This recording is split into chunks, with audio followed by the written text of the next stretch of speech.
Good morning and good evening, everyone. Welcome to this Yale Center Beijing event. I'm Carol Lee Rafferty, Executive Director of the Center. And today I'm just so delighted to welcome our speaker, Dr. Marc Brackett, our partners at the Yale Club of Hong Kong, as well as we would also like to thank the publisher, 磨铁图书 Ziran Publisher, for gifting 5 books for some of our participants who have pre-submitted questions for this wonderful event.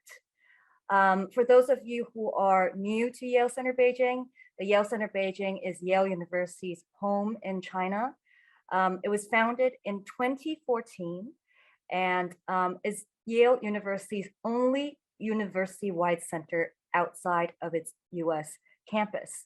Throughout the year, we host many events such as these, convening thought leaders from arts, culture, business, government, technology, sciences, you name it, on the most important topics facing our world. I am just so excited and delighted to be able to invite Marc today because he is certainly someone whom we have tried to invite since our very first day. And what better occasion for us to be able to invite him upon the publication of the Chinese version of his book, Permission to Feel, Unlocking the Power of Emotions to Help Our Kids, Ourselves, and Our Society to Thrive. And without further ado, Marc, please start. Thank you, Carol. Thank you. Yeah. Well, I know it's my morning for here in Connecticut in the United States, and I think it's probably your evening over in China. So thank you for staying up late to hear me speak and to talk about my book. I'm grateful to Carol for hosting and to the Yale Hong Kong Center. And also just want to thank Neil Shen and Lian Meng, who have been just avid supporters of our center and really helping us bring the work to China. So today I'll be focusing on kind of the big picture of my book, Permission to Feel. But I will also talk a little bit about Ruler, which is the approach to teaching social and emotional learning or emotional intelligence that we are now in the United States. We have worked with 4,000 schools across the country, and we are soon to bring this work in a deeper way across China and Hong Kong and other places in Asia. So anyway, lots going on and excited to be here. And now that I'm going to be in my little lecture mode, I'm going to put my PowerPoint up. So you might be wondering, why would I call my book Permission to Feel? And I'll be honest with you, it was a title that was a little controversial in terms of getting it published. You see a man like Neil Shen, right, who is a very prominent business person, and your imagination, right, he's sitting on an airplane. Is he going to be reading a book called Permission to Feel? Right, that's a little provocative, right, for a high-level business person to be reading a book with that title. And a lot of people gave me pushback. They said, call it Emotional Intelligence for Leaders, Emotional Intelligent Management. And I said, no, we're going to call it Permission to Feel. And but permission to feel like it's vulnerable, right? It makes people a little uncomfortable. And I said, well, maybe that's the idea. Maybe we have come to a time in society where we just have to really acknowledge that we need to give ourselves and we need to give everybody we care about the permission to feel. So on that note, we're going to jump right in. So I always give people resources. That's my website, social media sites, and that's where you can learn more about Ruler. And I will show you more about how you can learn about Ruler in China in a little bit. So that's my only subtitle in Chinese. I hope I got it right. And it says, how are you feeling? So that is the mood meter, and that is a tool that is central to our work on emotional intelligence.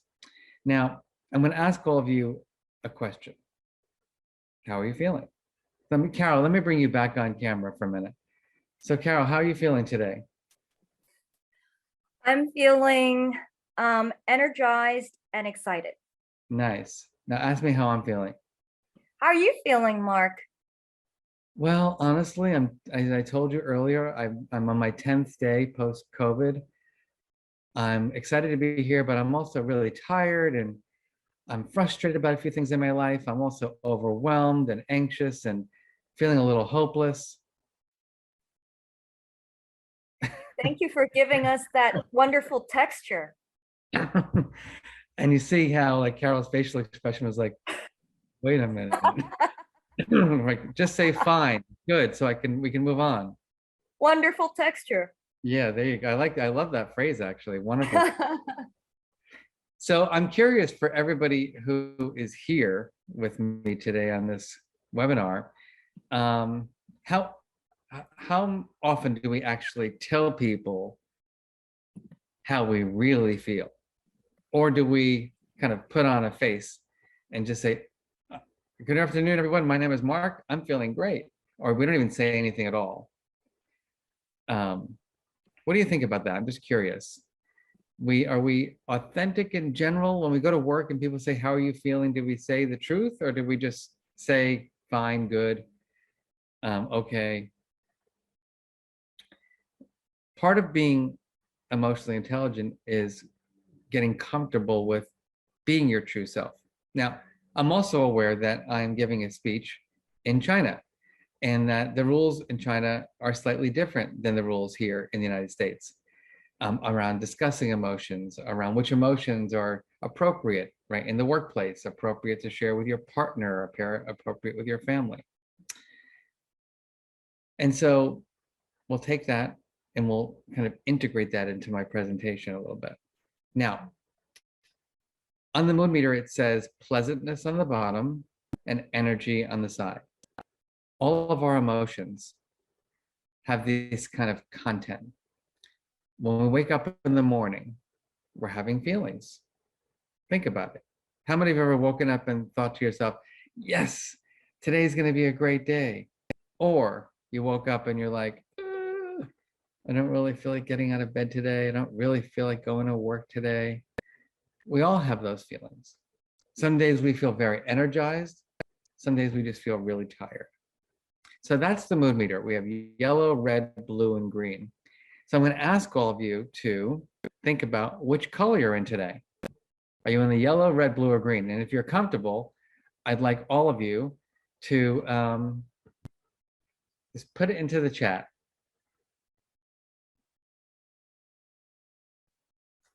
What is your emotion color this morning or this evening? We got greens.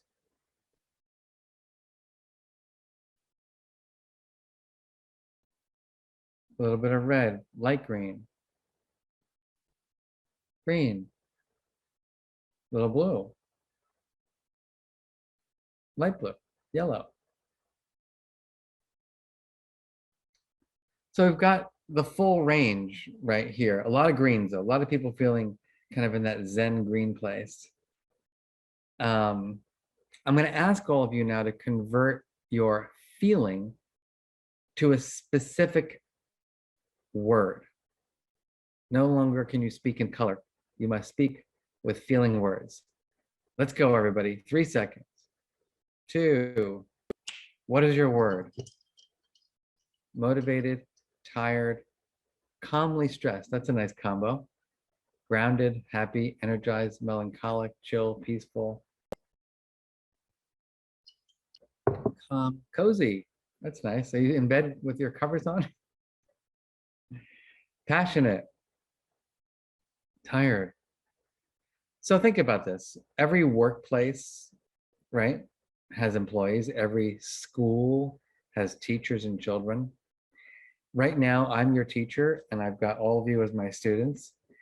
And I have a group of students who are happy, annoyed, hopeful, tired.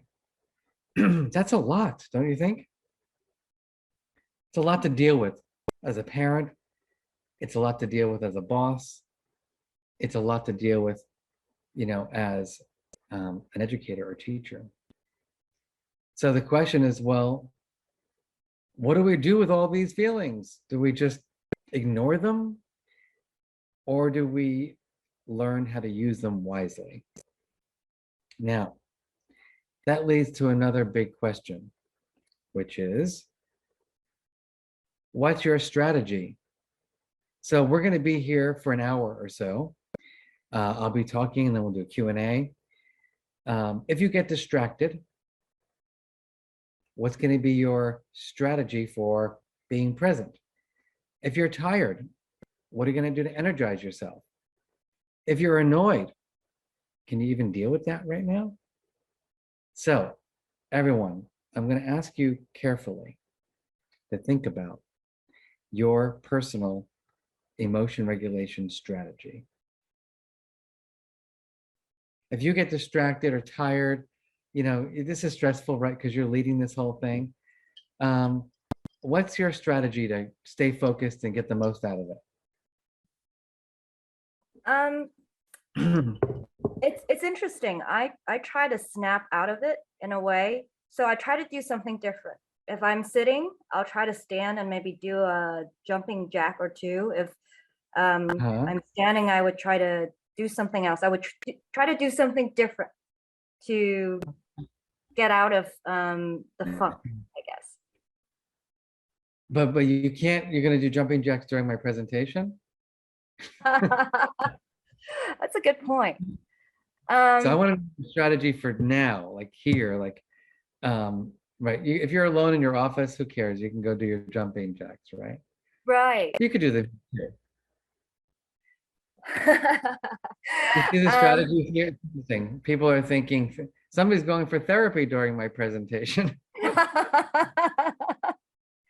for a walk. I mean, I cheated. I've read your book, so Yeah. and I try to do it. I may not do it every single time, but I try to note what I'm feeling. Just I'm frustrated. Something else is on my mind, and actually note it and acknowledge that. Nice. That takes a lot of time though, right? It's effortful. You got to Absolutely. and most of us, especially people who have jobs like yours, you're busy, running around, leading. It's like, do we really stop to take a minute and take a deep breath and say, how am I feeling? What's my strategy to help me manage my feeling? I don't think most people do that. Right. But guess what? Now there's a book called Permission to Feel in Chinese. And so we're gonna make some changes if people are open to those changes.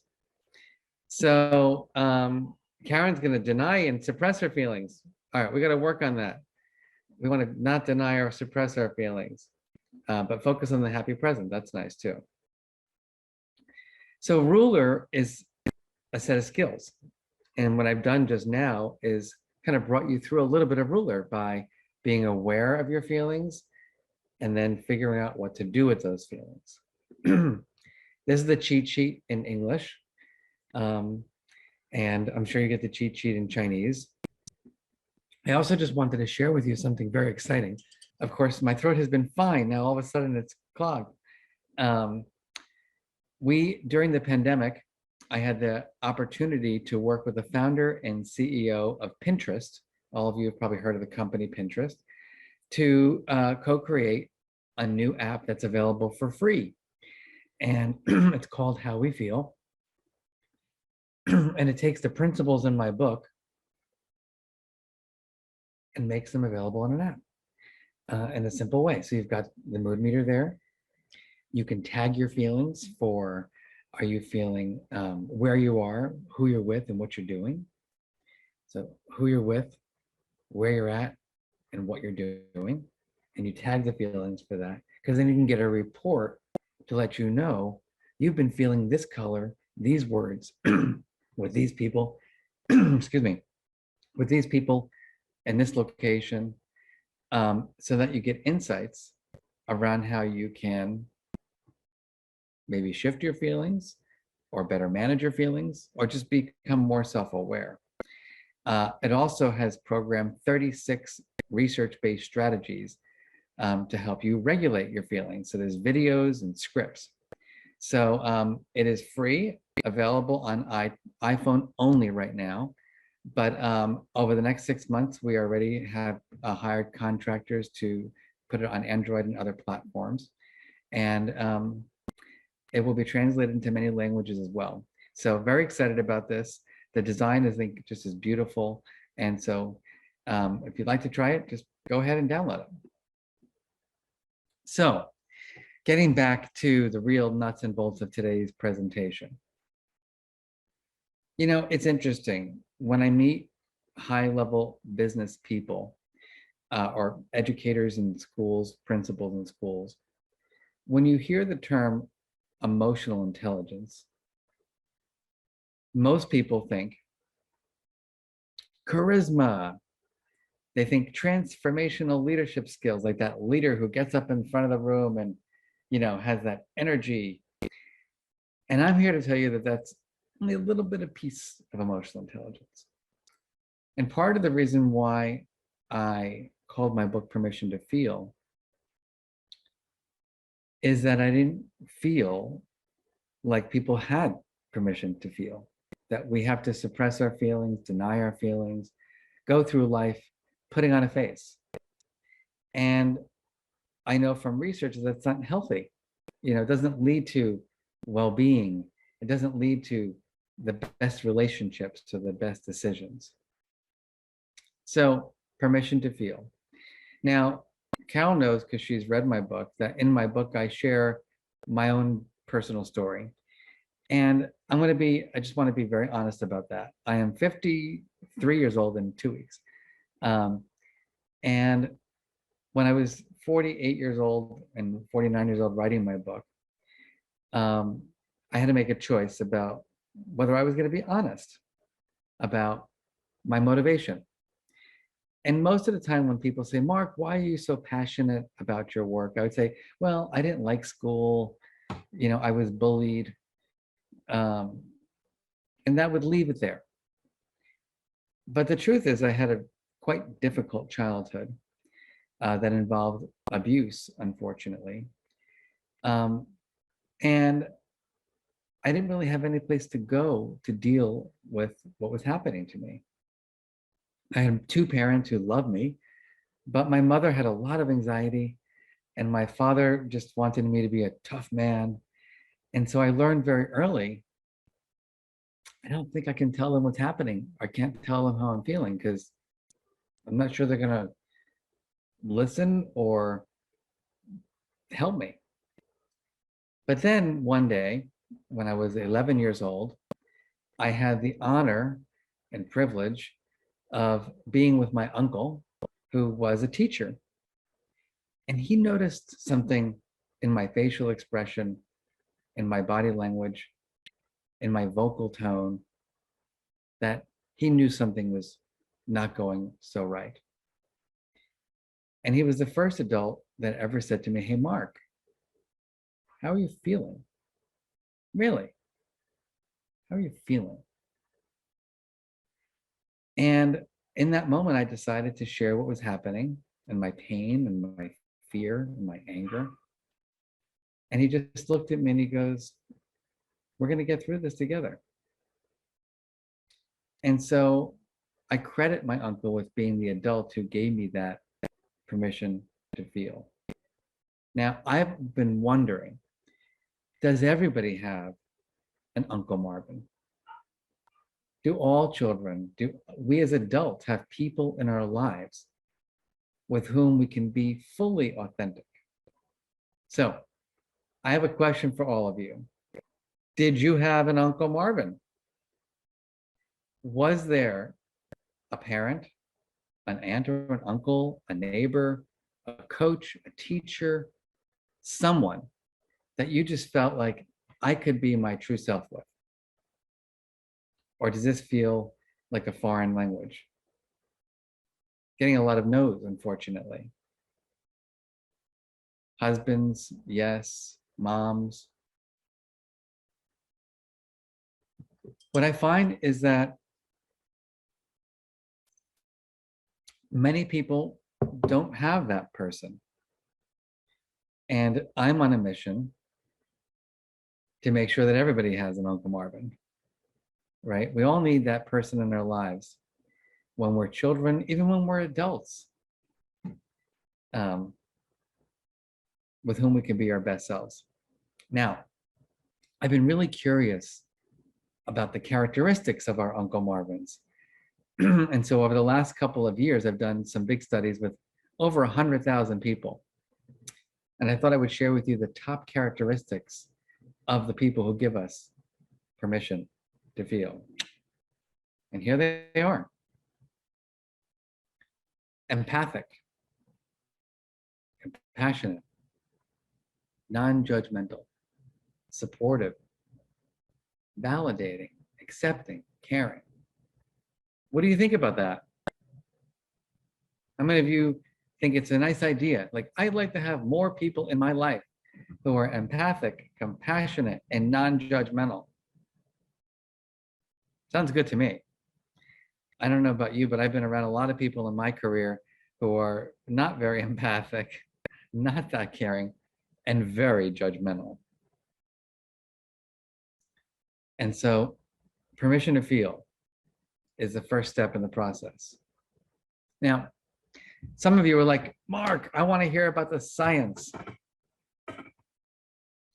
And so the reason we also care about emotions is not just because we want our Uncle Marvins.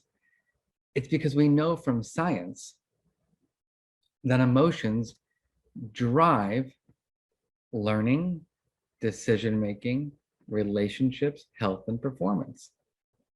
How is that? Well, let's think about it. Has anyone here ever been in a classroom and been really, really bored? Like you just think, oh my goodness, I don't want to be here. This is terrible. Yes? And your brain just turns off, doesn't it? Doesn't your brain just go in a different direction? It's not that boredom is a bad emotion. It's that boredom is basically a signal that what's happening in front of me is not engaging. And so my brain is going to start getting busy doing something else. In my situation, when I was being bullied as a child, I was more concerned, with my safety than I was with learning. People were beating me up on the way home from school. So when I'm in school, I'm just worrying about, am I going to get hurt going home? And if your brain is in a position of worrying about being threatened or harmed, it's going to make it really hard for your brain to be at ease for learning. Think about that for a minute. The same thing with our decisions. I'm just curious, does anyone here work with someone who is very difficult to be around? Anyone? Give me a yes in the chat. Does anyone here work with someone who is very difficult to be around? I'm getting a lot of yeses on this one. And so, isn't it really about how they make you feel? You feel like you can't be truthful. You have to kind of be careful everything you say because they get activated or upset, or they disagree with everything. I don't like that. I disagree. It's all feeling. And we tend not to want to approach people, right, who create those feelings in us. We tend to want to avoid those people. Emotions drive our relationships. Emotions drive our physical and mental health. And I think this is a big one that people really have to understand, is that emotions drive our performance. As a professor at Yale now for 20 years, I thought everyone is going to be successful, right? They all, the smartest people from around the world, the best scores in every test, they have more talents than anybody else. But then why isn't everyone successful? And it's because many of our students cannot deal with their feelings. They get overwhelmed, their anxiety, their frustration. They don't deal well with feedback. They don't cooperate well with other people. And so if you can't deal, if you're trying to be creative, like building ruler, even when I was writing my book, people were like, I don't like that chapter. I think you need to do this in that chapter. You're forgetting this. And if I just got defensive the whole time, and some people were really harsh with their feedback with me, I could just give up. Or instead, be a good listener, be in learning mode, sift through the feedback, deal with the anxiety and the stress that's not perfect, and keep going. But what I find is that even the people who are the smartest people academically, they're not necessarily smart in terms of dealing with feeling. Does this resonate with you as parents, as colleagues? Has anyone here ever had a child or ever had a person at work who you knew they were so smart and capable, but they just couldn't achieve because of other factors? Does this make sense to people? It's mostly the non-ability to deal with emotion. And that's why my goal is to get all of you to become emotion scientists and not emotion judges, open and curious and reflective. Emotions are information. Believe it or not, there is no such thing as a bad emotion. Even anxiety is information. It's saying uncertainty in the future. That's good to know. If you feel uncertain about the future, you can do something about it now. Anger, it's not a bad emotion. It's saying, my goodness, there's an injustice. We need to fix this. That's good. Disappointment, my expectations weren't met. What can I do differently next time? So there is no such thing as a negative emotion. All emotions are information. What we want to do is get granular, specific, precise in our use of emotion language, and also have what we call a growth mindset about dealing with our feelings. So I don't know about all of you, but the pandemic was a little difficult. It was difficult for me in particular because my mother-in-law came to live with us. We had a family wedding back in the very beginning of the pandemic. And my mother-in-law, who is from Panama, came across from Panama to the United States and was supposed to go back after 2 weeks. Well, guess what? The pandemic hit a week after she got here, and all flights to Panama were canceled in March and April and May and June and July. 7 months. It was very, very, very difficult. As a matter of fact, one evening, we got into a big fight. I know it's true. And she looked at me and she goes, are you really the director of the Center for Emotional Intelligence? And I looked at her and I said, not tonight. And so it did not go well. And then I went to bed that night and I'm like, but Marc, you actually are the director of the Center for Emotional Intelligence. How come you didn't use your strategies? And I had to do a lot of thinking and a lot of reflecting on, like, why did I not regulate well? Like, why couldn't I handle my feelings? I mean, I know everything.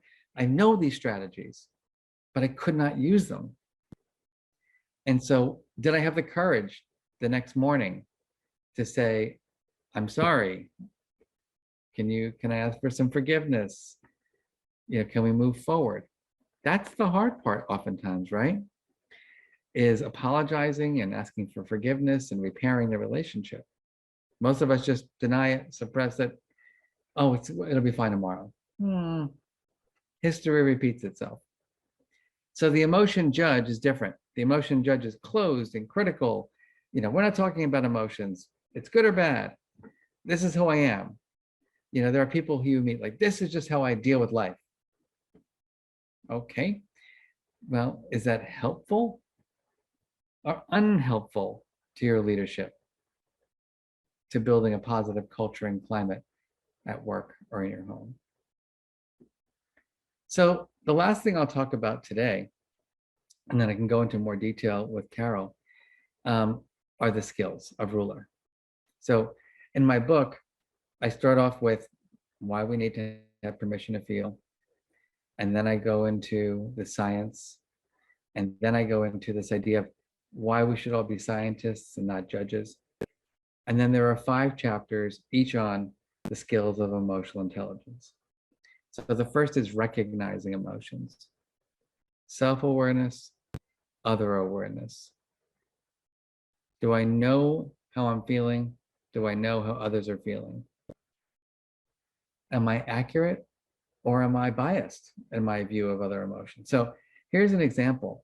I grew up in America, in the state of New Jersey. There were no Chinese people at all, pretty much, where I grew up. Maybe at the Chinese restaurant, right? But nobody was Chinese in my school. And so my exposure was to people who were white and looked more like me. And then I had the opportunity to go to China and Korea because of other things in my life. And I was trying to read how people were feeling. And I had a lot of difficulty because I wasn't used to how people from China or Korea or Japan express emotions, right? It's not exactly the same. There are different social rules around expressing emotion. And so I was becoming the emotion judge. I would say things like, why doesn't anybody smile? Why is everybody so this? Why is everybody that? I automatically went into the judge mode as opposed to saying, hey, I'm just curious, like, how are you feeling? Or having a conversation. And so I want to just say up front that our default tends to be the emotion judge. Our default tends to be, I know how you're feeling. And I'm here to tell you that we're wrong most of the time. Unless it's with your husband or wife or child that you live with and you know them really well, we're going to make a lot of mistakes when we just make what we call attributions as opposed to really find out how people are feeling. The second is understanding emotion. Why do I feel the way I feel? And how come I'm angry about this, but Carol's not angry about that? Well, Carol should get angry at the things that I get angry about, right? No. Carol can get angry with whatever Carol gets angry about because Carol's world and Carol's view of the world is different than mine. And so emotions like anger have a theme, for example, injustice, anxiety, uncertainty. But because of my life experiences and Carol's life experiences, Carol's going to feel anxiety for things that might be different than me. And I'm going to feel angry about things that Carol may not even see as anger. And that's okay. The point of this is to be empathic towards the other person's experiences, not judgmental. And that's hard for people because we want people to feel the way we feel about the same thing. And that's not being human. Labeling emotions, having the word. If it's anger, is it anger or is it annoyed? Or is it enraged? Is it happy or is it content or ecstatic? Expressing emotions. Knowing how and when to express emotions with different people. So like I said, the rules in China in terms of greeting people, right? In terms of hugging are different than the rules, right, in New York City. And it's not that one rule is right or better. It's just that we have to become scientists to understand how people express emotions in different contexts. By the way, there's other larger issues that we could also speak about, like gender, um, gender in the workplace. Do men and women have the equal rights to express how they feel? Or is a woman going to be judged for the feelings that she's having more than a man is going to be judged for the feelings that he's having? There are power rules. What we find is that people of greater power in an organization can express kind of what they want. People of lesser power, they don't have the same opportunity.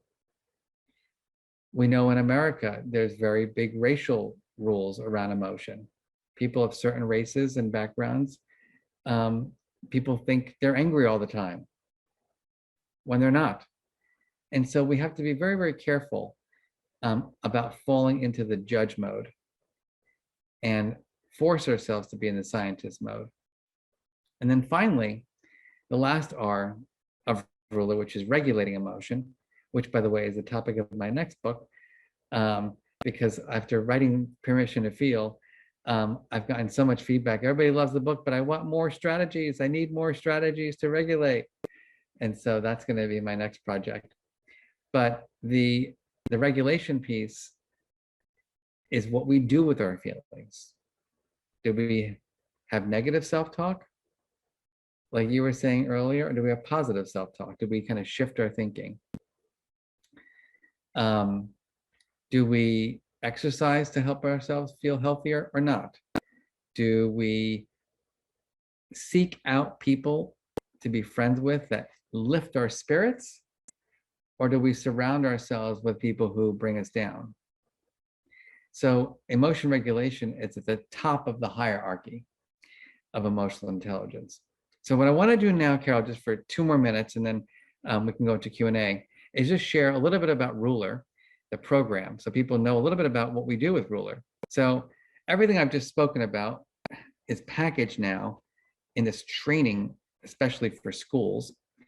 And we have a whole theory of change that we won't go into in a lot of detail, but it's about shifting people's mindsets, teaching them the skills, making this part of the culture and climate, and helping schools, make this part of policy. So there are these tools. The first is called the charter. It's asking questions like, how do we want to feel? Like literally, how do we want to feel working in this school? And the kids do it, and the teachers do it. The mood meter is building our self-awareness. And you can see there's so many different things that schools do with computer games and building mood meter gifts for their parents in preschool, to artwork with the mood meter to help people, understand emotion through art, to mood meter football fields in Mexico. Then we have a tool we call the meta moment, which is helping ourselves to be our best selves. I love this. A boy said, my best self is kind, hardworking, selfless, and determined. I was pretty impressed with that. He was 10 years old. Tools we call the blueprint to help us problem solve and build perspective taking skills. And so this is in China. So you can get a little flavor of that. We have we're building with generous support from Neil Shen and Leon Meng and a whole advisory board, including Carol, a model to bring Ruler to preschools, early childhood centers across China. And so we're in the middle of that project. We're working with 5 sites right now translating and adapting culturally and evaluating. And so this is just some of the work that's on the website. As you can see, we have so much of it translated into Chinese already. I'll end by saying we've got a lot of research to support this work, that students do better, teachers themselves do better, classrooms become more positive places. And so let me wrap up and then we can go into Q&A. My hope is that each of you is going to give yourself permission to feel. Strive to be an emotion scientist and not an emotion judge. Try to be an Uncle Marvin. You know, we oftentimes are waiting for everyone else to be our Uncle Marvin. But here's what's interesting about some of the research is that when you are an Uncle Marvin, when you give someone the permission to feel, not only do they benefit, but you feel great too. It's a really wonderful experience to be that Uncle Marvin for someone else. And with permission to feel, we're going to have to fail because it is hard. This is life's work. I promise you, this is hard work. My hope is to focus on systemic change, which is why I'm excited to work with the Beijing Center and to really bring this work not only to 1 or 2 schools, but think, how do we make China an emotionally intelligent country? I know that's a lot to ask, but yes, and you can be your own Uncle Marvin Yang. I appreciate that. It's very, very true.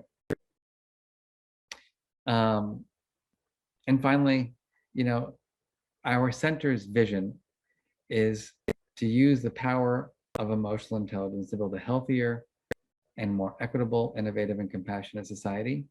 And so I'm just honored to have the opportunity to speak with all of you throughout China and Hong Kong. And I'm just beyond grateful for the privilege to be able to translate this work and make it culturally relevant, and to see how it can impact students and adults throughout China and Hong Kong. So Carol, thank you. And let's go to the questions. Marc, thank you so much for that captivating talk and engaging interaction. Appreciate that. We really appreciate that. Now, I welcome everyone to type your questions in the chat box, and I'll choose and unmute some of you to ask them. But before that, we've already collected many from the participants. And my Yale Center colleague, Peng Xiao, has expertly categorized them and analyzed that many of the questions fell into 3 buckets. One is about kind of parent-child intergenerational relationships and communications and how to build emotional intelligence in that context. The other is similar, but it's actually about cultivating and developing emotional intelligence for different age groups, you know, from children to adolescents to adults. And the third category of questions is what you alluded to, which is emotional intelligence and being an emotional scientist in different cultural contexts. And, you know, given your great example about how you traveled to Asia and this part of the world and how there are different social cues and all of that, how the tools and the strategies approaches can be better adapted to this cultural setting. So maybe, how would you like to start with these buckets? Maybe remind me of the first one and we'll just go through it together. Sure. The first one is about parent-child or intergenerational communications. It's a lot of people are inspired by your story, and I understand that many people would probably have their own childhood stories or may know children who have experienced abuse or difficulty or hard times. How would you suggest people in that context build emotional resilience and intelligence? Yeah, it's interesting, Carol, because when I do so many workshops for families. Like I could spend my entire life running around schools doing workshops for families. And parents come in and they're coming because their kid is misbehaving, right? Their kid is not there, they have tantrums, or they're not listening, the list goes on. And they come in with the mindset of I want you to teach me how to teach my kid to be more emotionally intelligent. And they leave thinking to themselves, oh no, I've got a lot of work to do myself. Mhm. And so I just want to say that adult development is the most important. We all want to do this with children. But if we, the adults who are raising children and teaching children, if we don't have self-awareness, if we don't have the language to describe our feelings, if we don't have strategies to really work with our feelings in healthy ways, it's going to be impossible to teach our kids because we have to be the role models. Mhm. And so I always encourage people to think, are you a role model for helping children develop the skills? Are you modeling ruler? Most people would say, not as best as I could be. So I want to encourage you to start there. Read the book, understand the concepts, build your emotional vocabulary, use the app if you like. All those things will help you become more emotionally skilled, which will then help you be a better parent, a better partner, a better wife, a better husband, a better teacher. So start with the self. I love that response, and it actually does dovetail very well with the questions that I see Bernice and Skylar have already typed in the chat box. Um, so I will try to go on to Yeah, a that's next the next question question. for, given that you said, start with the self, what would be different from, what would be different in developing or cultivating emotional intelligence for different age groups? Is it, for example, harder for adults because maybe fewer adults are in the growth mindset, or what are the things that you've observed, and what are the strategies you have for, let's say, children, adolescents, or parents in that context? Yeah. So, I mean, obviously, if we've learned a lot of bad habits across our lives, we have to now kind of identify those are unhelpful habits, right? Learn the healthy habits and replace those unhealthy ones with healthy ones. So it's effortful. So it's always going to be easier to start early, right? Taking that preschool child, that 3-year-old, that 4-year-old, that 2-year-old, helping them take some deep breaths, teaching them the language to describe their feelings, making sure they understand that in our home we can talk about feelings. There's nothing to hide. We can do this, and I can be a role model for that. But I want to really emphasize again, when I say a role model, it's not just the adult, reading the book. It's really the adult demonstrating the skill. So let's imagine this. I had a very rough day at work. Like I had a fight with somebody at work. I'm in a bad mood. Has this ever happened to somebody? Right? You just come home from work and you're in a bad mood for whatever reason.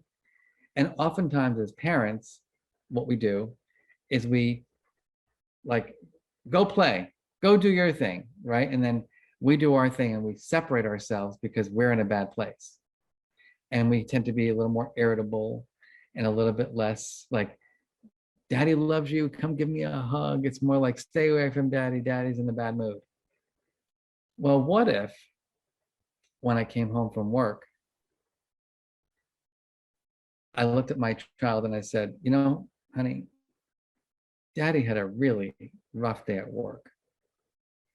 And daddy got into a fight with somebody at work. And it didn't go very well. And I said something that was a little mean, and I feel terrible about it. And I've been thinking, what can I say tomorrow to apologize so that we can repair our relationship and move forward? And so if I look a little kind of off tonight, son, know that I'm just thinking about that because, I had that bad day at work. Now, let's think about that for a minute. One, does that seem culturally off? It might feel culturally off in China. I'll tell you something right now, it's culturally off here in America too, right? Because it's not something that adults tend to think of doing, like being vulnerable, sharing, problem solving, talking through something with their child. Because the mindset is like, it's not their problem. But remember, what have I done in that situation? One, I've shared with my kid that I make mistakes. Two, I have strong feelings. Three, I reflect on my feelings. Four, I'm comfortable talking about it. Five, I'm problem solving and I'm trying to figure out how to fix it and make it better. And so there's a lot of benefit to talking through these things with your kids. But what you want to do is do it in a developmentally healthy way, and B, let your child know, that you are actually the empathic, compassionate, non-judgmental person, the Uncle Marvin, who's working through it. That's being a role model. And so I think a lot of things have to change in our society. And I don't mean just American society, I mean the world, so that adults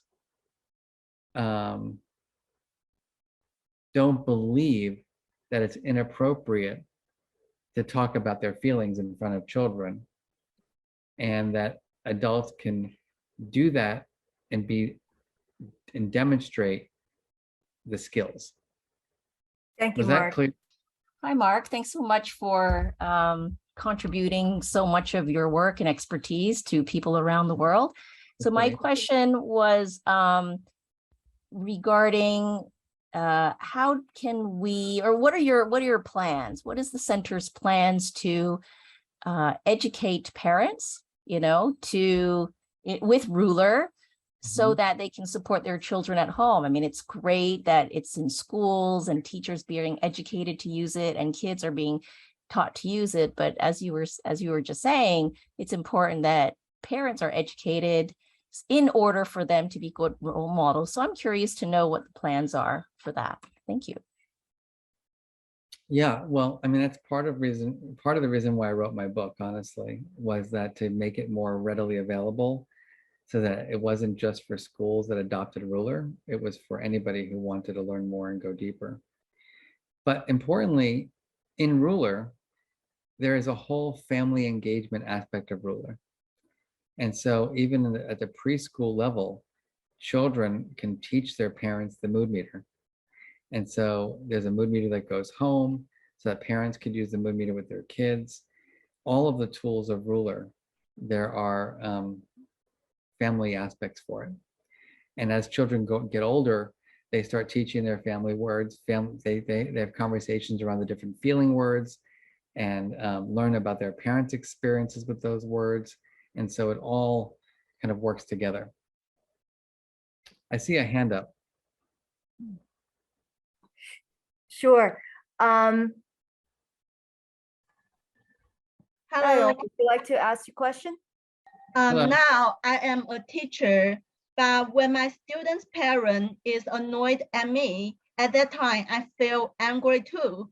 If I express my true feeling, I may lose my job during today. What if I didn't express? I feel bad. So what should I do if I feel angry, but two people angry? Then there will be a battle. So I don't want to see the battle happens. The second question is, can I be the modeling teacher of my mother? Because I wish my mom can be better. Two questions. Thank you. Good questions. Thank you. So the first one is, is I think we have to not make the assumption that when we express our anger, we are out of control, right? So I'll do an example of this. Let's say I'm very frustrated with Bernice, right? So Bernice, imagine I'm frustrated with you.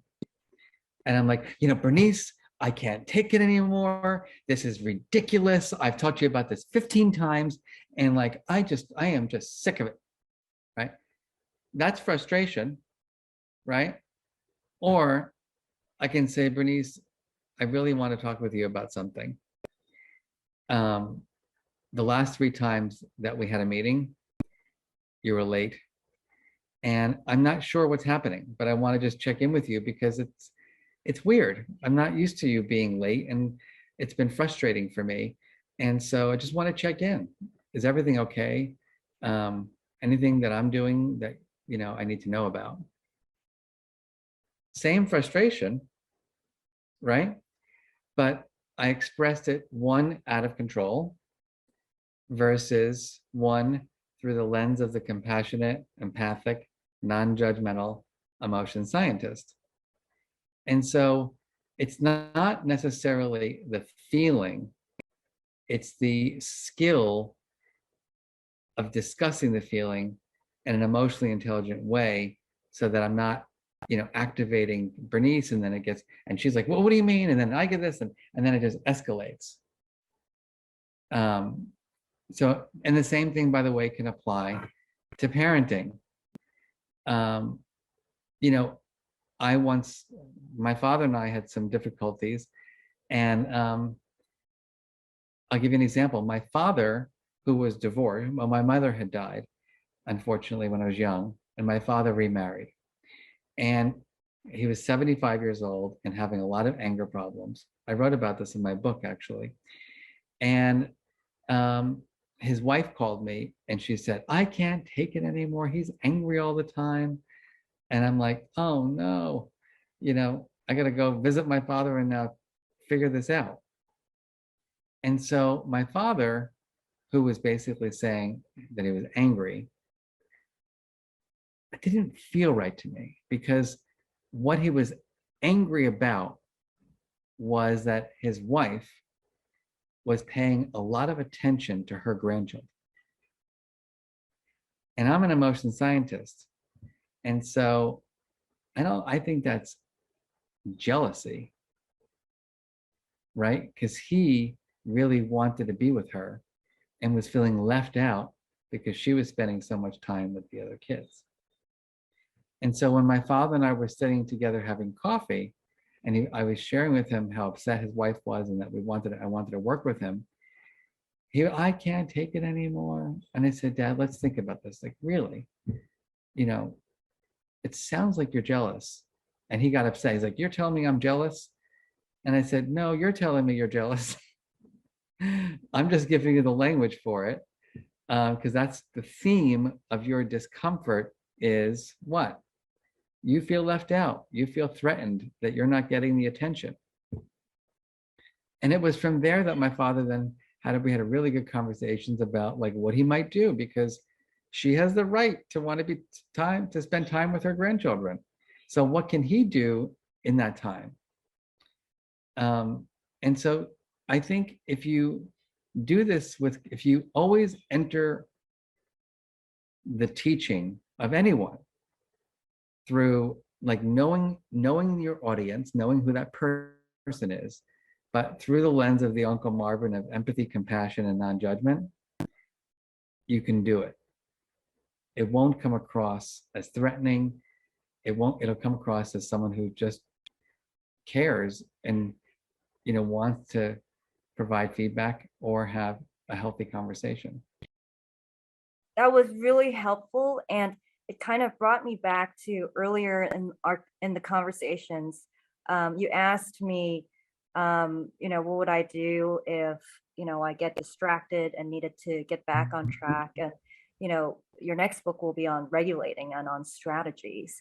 And thank you so much for also sharing the incident with your mother-in-law, which is both, I'm just really appreciative of it because it's both humorous and illuminating to, even you, the expert emotional scientist, can become an emotional judge. So the next question is, how, when you find yourself becoming an emotional judge or getting into an escalating situation, how do you remind yourself to be the compassionate, non-judging, empathizing, emotional scientist and your best self? How do you do that? And so, there's a very famous quote by an author whose name is Viktor Frankl, who was a Holocaust survivor. And the quote is as follows: between stimulus and response, there is space. In that space lies our power to choose our response. In our response lies our growth and freedom. And so the question is, and this is the meta moment technique for ruler, when we get activated, how do we go from automatic retaliation, anger response to automatic deep breath, Uncle Marvin self? That's what we have to do. We've got to remind ourselves of the Uncle Marvins that we want to be. And so for me, because of my job as a director of a Center for Emotional Intelligence, I oftentimes say, Marc, how would the director respond? How would the director respond? Not how would Marc respond, because Marc is angry and Marc doesn't care. But Marc, the professor of emotional intelligence, is like a wizard, right? A magician. And so I try to activate that self. But it's practice, practice, practice. It's saying, as soon as I'm activated, sometimes I have to remove myself from the situation because I'm just too activated, because the stimulus is just overwhelming me and I'm really upset about what I've seen or heard. I take that breath and I'm like, Marc, how would the Center for Emotional Intelligence director manage this? And I pause and I think about that person. And through that lens, I come up with much, much, much better solutions. Because what happens is that when we're triggered, our brains focus on retaliating. Our brains focus on only the thing that we heard that was the injustice. And if we respond through that lens, it's going to be ugly. And so knowing that, and we can breathe and activate our best self and respond through that lens, is practice, practice, practice, practice. And so, for 7 months, I did it with my mother-in-law. And then one day it was like, but one failure is not so bad, right? So, and then of course, when you fail, you have to go back to your best self and say, how would my best self deal with this failure? I think my best self would apologize and ask for forgiveness and try to move on because I care about this person. So, and there's a question in the chat that I want to answer. So it says, I'm very interested to know what caused the emotions becoming more and more intense. I think all of you, especially because you're in Asia, I don't think the coronavirus helped anybody with their feelings. I think there's plenty of evidence to show that the isolation, the quarantine, the fear, all of the things associated with the virus have really caused people to be much more on edge, much more activated. I know I am. The new way of working, hybrid learning, hybrid working, very complicated. That in America, I'm not as familiar with the political situation right, in China. But here in America, we've had terrible politics for the last 5 or 6 years. We have a lot of division among, presidential candidates. And so this is why, my vision is not to create a world filled with emotionally intelligent children, but to create a world where emotional intelligence is infused into the DNA of the entire society. Because leaders of companies need to be emotionally intelligent to create policies that are helpful to people who are struggling. School directors need to know this stuff so they can help teachers. Teachers need to learn it so they can help kids. Parents need to learn it so they can help their children. We need to think about this work not from the individual level, but from the systems level. Thank you, Marc, for sharing this nugget of Yeah. wisdom. I'm sorry that, as expected, there are still a lot more questions, but unfortunately our time's up. So I think, given that I brought up the cultural context that may be very different in Asia, I'd be curious to know, as a last question, what do you think are the challenges or opportunities of adapting ruler or kind of these tools for developing emotional intelligence in Asia, kind of based on what you may have already observed, whether it's kind of being more quiet or less revealing about one's feelings. Any sort of pointers that you can leave with the audience here? Yeah. I think, how many of you feel like in China, the concepts of people being more empathic, compassionate, and non-judgmental make sense? Does that feel okay? Yes, no? What do we think? I want that. I'd be curious to hear if people can raise hands or say yes or no. How many of you think that leaders and teachers and parents and everybody would just be, there'd be a slightly healthier society if more people, showed empathy, compassion, and were non-judgmental? Yes or no? Sure, definitely, I agree. So there you go. These are mostly universal principles. Like nobody from wherever I've been feels safe and comfortable around someone who is mean and cruel. Nobody wants to be around someone who's mean and cruel. I think the way I like to look at this from a cultural perspective, Carol, is I'm not coming in as I know the answers. I don't think that's the right way to do it. Mr. Marc, the Yale professor, has all the answers to everybody's issues in China. I don't believe that's true. What I believe is that there's a science about emotion that tells us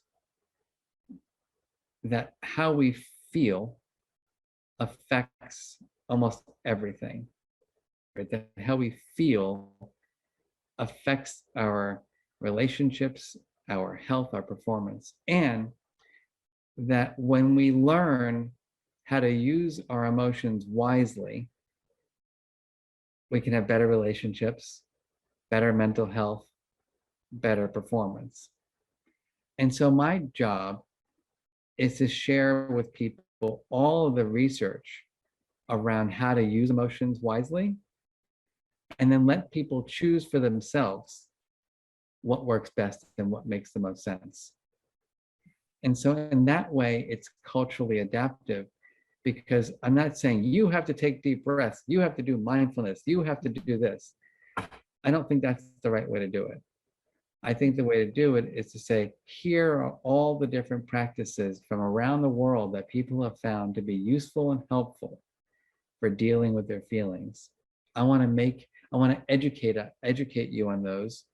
And based on your development and your background and your culture, pick the ones that make the most sense for you. And then evaluate, are those strategies working to help you? Do you have well-being? Do you feel good about your relationships? Are you happy with your performance? And if so, you're on the right track. If not so, let's go back and look at more strategies and ideas and try to apply those to see if we can move you forward just a little bit more.